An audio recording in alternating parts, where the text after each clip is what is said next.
Merci beaucoup mes amoureux, merci beaucoup les amoureux de la connaissance.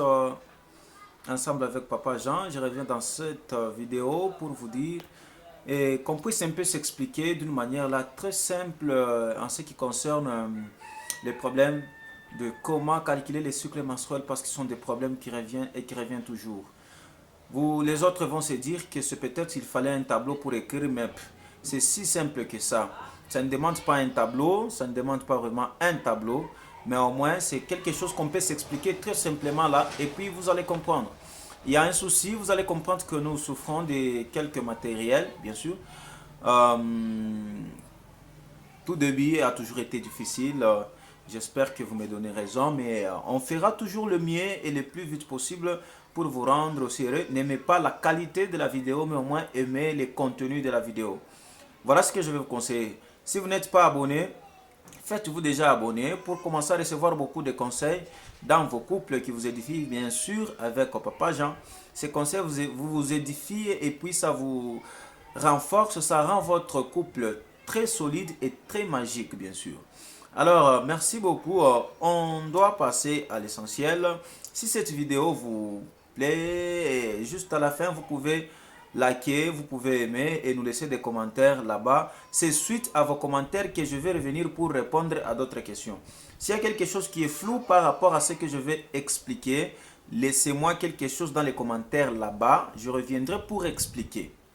Eh bien, comment est-ce qu'on calcule les cycles menstruels de la femme? On a des problèmes.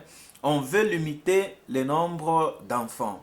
Parce qu'on a des projets, eh bien, il faut peut-être limiter le nombre d'enfants. Les autres se disent comme ça. Alors, le mieux à faire, parce qu'il y a des méthodes contraceptives que je vais énumérer dans la prochaine vidéo qui viendra là. Les méthodes contraceptives, comment les utiliser, les avantages et les inconvénients de ces méthodes contraceptives.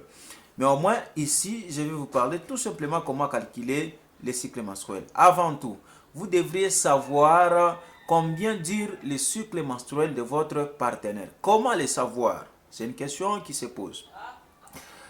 Les cycles menstruels de votre partenaire, comment les savoir? Ça prend combien de temps? Et voilà. Vous prenez la date où elle a vu ses règles. Vous prenez la date où elle a vu ses règles et vous comptez jusqu'aux prochaines règles. Si par exemple, votre partenaire a vu les 10 et l'autre date, elle a vu, par exemple, les 11 ou les 12. Vous calculez le nombre qui est au milieu là, à l'intervalle, le nombre de jours là. C'est ça le nombre de votre cycle menstruel. Le cycle menstruel, ce n'est pas les 3 jours que durent les règles, ce n'est pas les 4 jours que durent les règles, mais au moins on parle du cycle menstruel, c'est la totalité des jours dès le premier jour qu'elle a vu jusqu'aux prochaines règles. Alors c'est un peu ça. Vous allez calculer ce nombre de jours là. Dès le 10 qu'elle a vu, l'exemple que j'ai pris, jusqu'au 12 par exemple, elle a effectué combien de jours? Si ça tombait 29 jours, si ça tombait 28 jours, si ça tombait 30, 32, 31 jours, ça ne dérange pas, 21 jours, ça ne dérange pas. Mais vous allez prendre juste les nombres là, vous faites moins 14. Par exemple, si elle a fait 28 jours, 28 jours ce sont pour les filles qui ont les cycles menstruels normal. Là, on parle de 28 jours. Alors, si c'est 28 jours, vous prenez 28 moins 14, ce qui vous donne 14. 14, c'est ça même le jour probable. 14, c'est le jour probable pour que la femme puisse tomber enceinte. Alors, dans ce fait, pour éviter, vous devrez éviter les 13e, les 14e et les 15e jours pour que votre femme ne puisse pas avoir la grossesse. Mais pour les nouveaux mariés qui préfèrent encore en avoir beaucoup d'enfants, qui préfèrent avoir des enfants, ils sont encore nouveaux mariés, vous pouvez faire ce calcul. Faites au 13e jour, 14e et au 15e jour. Je prends encore un exemple pour la fille qui a ce cycle menstruel de 21 jours. Pour celui qui a le cycle menstruel de 21 jours, c'est un cycle menstruel court vraiment. Vous pouvez faire 21 jours, 21 moins 14.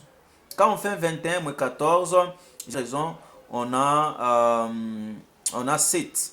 21 moins 14, ça nous fait 7.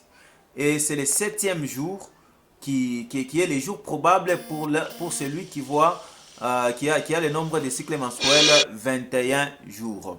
Donc, c'est un peu ça. Jour probable, c'est le 7. Alors, vous allez, si vous voulez éviter, évitez le 6e, le 7e et le 8e jour. Pour ceux qui ont 21 jours, bien sûr. Pour ceux qui durent 30 jours, vous pouvez prendre 30 moins 14.